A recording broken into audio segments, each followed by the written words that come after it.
8번 문제를 풀어보겠습니다. 다음은 가설, 모모에 대한 유효수인 알파인 단측검정에 관해서라고 단측검정이라고 얘기를 했어요. 그리고 그림에서 F0가 있고 F1이 있는데 이는 각각 귀무가설, 대립가설의 특정 모수값 하에서의 검정통의 분포를 나타내는데요. 그래서 이거는 요 F0라고 한 것은 여기 뮤낫입니다. 그리고 여기 F1의 평균은요 뭔지는 잘 모르겠어요.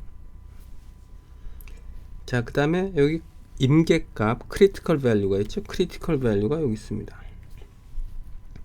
지금 귀무가설이 이렇게 되어 있습니다. 지금 질문이 대립가설은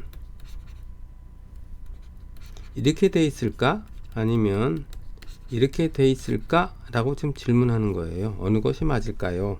이 둘 중에 하나 중에서 하는 거죠. 자, 그럼 여기를 보겠습니다. 임계치가 여기고 언제 귀무가설을 기각합니까? 했더니 여기서 귀무가설을 기각합니다. 그리고 여기는 귀무가설을 채택하는 구간이에요. 만약에 이게 G값이라면 G값이 클 때 귀무가설을 우리는 기각합니다. 혹은 X바를 말하면 X바의 값이 클 때 귀무가설을 기각합니다. 그럼 어느 거에 될까요? 이것이 맞겠습니다. 왜냐하면 대립가설은 뭐라고 되어 있냐면 모평균은 큽니다 라고 되어 있어요. 모평균이 큽니다 라고 되어 있다는 것은 X바의 값이 클 때 또는 G값이 클 때 모평균이 크겠죠. 그래서 그때 귀무가설을 기각하는 것입니다. 자, 그래서 첫 번째 기억은요 틀렸어요. 이건 거꾸로 해야 되죠. 이렇게 돼야 됩니다. 만약에 대립가설이 이렇게 되어 있다면 그림이 어떻게 될까요? 그러면 F0는 여기 있고 그 다음에 뮤낫이고요. 그 다음에 대립가설에 맞을 때는 이렇게 왼쪽에다 그려야 됩니다. 여기가 어딘지는 모르겠지만 뮤낫보다 작아야 합니다. 니은을 보겠습니다. 음영 부분의 넓이는 알파라고 했는데 알파에 대한 설명을 드리겠습니다. 알파가 여기 있죠.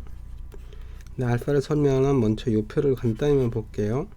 제1.5류란 귀무가설이 참일 때 귀무가설 기각하는 상황을 우리가 제1.5류라고, 이건 잘못됐기 때문에 오류라고 부르는 거고, 글로는 이렇게 표시되어 있는 제1.5류 H나의 사실임에도 불구하고 이를 기각하는 오류고요. H나의 사실이란 전제에서 H나를 기각하는 이거를 제1.5류라고 얘기하고 그 제1.5류를 범할 확률이 알파인 것입니다. 확률은 면적으로 표시되겠죠. 자, 귀무가설이 맞은 때는 언제냐면 귀무가설 맞은 때의 분포가 이렇게 그려져 있어요. 귀무가설이 맞습니다. 여기도 맞는 거예요. 맞아요. 여기서는 이게 없어요. 요것만 그림이 있습니다. 맞아요.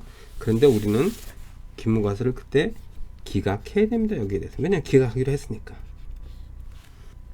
귀무가설이 맞은데 귀무가설 기각할 오류는 이 빗금치 면적으로 표시될 수 있죠. 이게 제1.5류가 발생할 확률이고 그게 알파입니다. 따라서 이 문장은 맞는 문장입니다. 리을부터 보겠습니다. C를 검정통계란 값으로 정할 때 음영 부분의 넓이가 P값이라고 했는데, 자, P값이 단측 검정의 두 종류 그림이 나타날 수 있습니다. 이 경우는 대립가설이 이렇게 생긴 경우고요. 또 다른 경우 지금 그리지 않은 경우는 대립가설이 이렇게 생긴 경우예요. 이렇게 생긴 경우는 P값이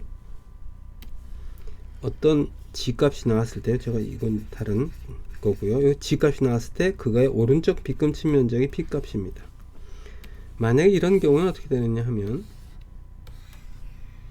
이 귀무가설이 맞을 때입니다. 즉 뮤가 뮤낫일 때 G의 분포예요. 이것도 뮤가 뮤낫일 때의 G의 분포고요. 자, 그럼 이때 P값이 어떻게 되냐 하면 G값이 여기 나왔다면 그거의 왼쪽 빗금친 면적이 바로 P값이 됩니다. 근데 우리 1번에서 보니까 대립가설이 이렇게 생겼어요. 이렇게 생긴 것이 아니라. 그래서 니을이 맞는 답이네요. 왜냐면 여기라 보면 여기 검정통계량일 때 이 오른쪽 빗금친 면적이 P값 맞습니다. 자, 이제 D것을 보겠습니다. F1이 우측으로 이동할수록 검정력이 커진다. 그래서 검정력이라는 단어가 나왔습니다. 자, 검정력이 뭔지 위키피디아를 보니까 이렇게 돼서 검정력은 통계적 검정에서 규모과설이 거실 때, 곧 대립가설에서 참일 때 규모과설을 기약할 확률이다 라고 되어 있어요. 규모과설이 거짓일 때 규모과설을 기각할 확률이래요. 요 확률이래요. 그러니까 규모과설이 거짓일 때 규모과설을 기각하면 잘한 거잖아요. 옳은 결정인데 그 확률이랍니다. 검정력을 제대로 파악하려면 먼저 제2종 오류부터 먼저 봐야 되겠습니다. 제2종 오류를 보겠습니다. 제2종 오류가 뭐냐 했더니 H낫이 거짓일 때 H낫을 채택하는 오류예요. H낫이 허위, 여기는 허위, 거짓이죠. 요거가 다 다른 곳에서 출제하는 바람에 글자들이 약간씩 틀립니다. H낫이 거짓일 때 H낫을 채택하는 이 오류, 이것을 제2종 오류라고 하고, 이 제2종 오류를 범할 확률을 베이라라고 합니다. 그러면 이 옳은 결정을 범할 확률은 얼마일까요?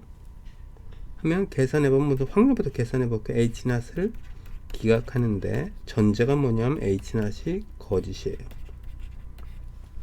H낫이 거짓일 때 H낫을 채택할 확률이 베이타니까 H낫이 거짓일 때 H낫을 기각할 확률은 1-베이타입니다.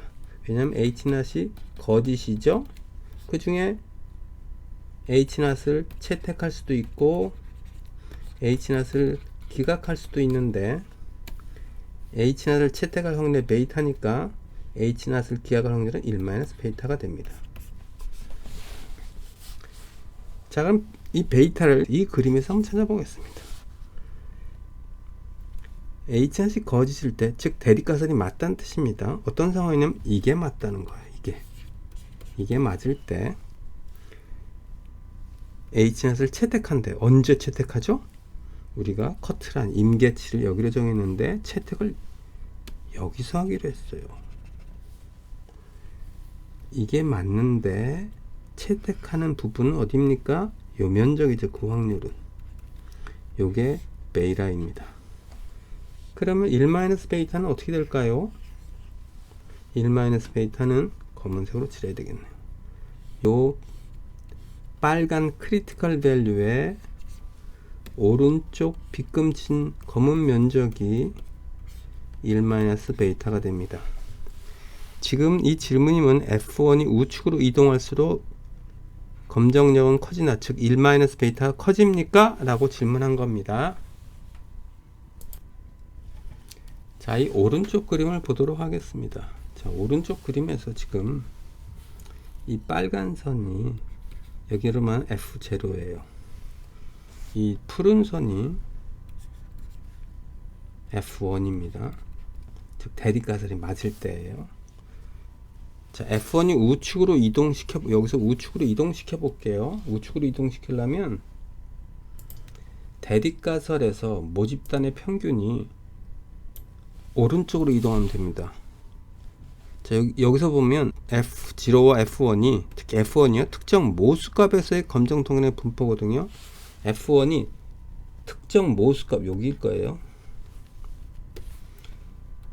여기일 때 분포예요. 그럼 이 F1을 오른쪽으로 이동시키려면 대립가설이 참일 때의 모평균이 오른쪽으로 하면 되겠죠. 오른쪽으로 이동하고 있습니다. 어떻습니까 지금? 자, 여기서 요 푸른색이요.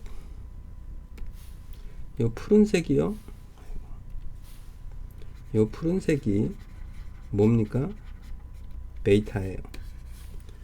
그리고 요 검은색이 1-베이타예요.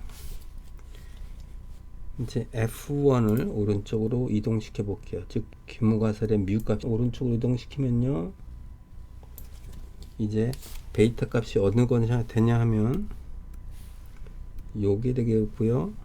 검은 그림은요 이제 이만큼이 됩니다. 어떻습니까?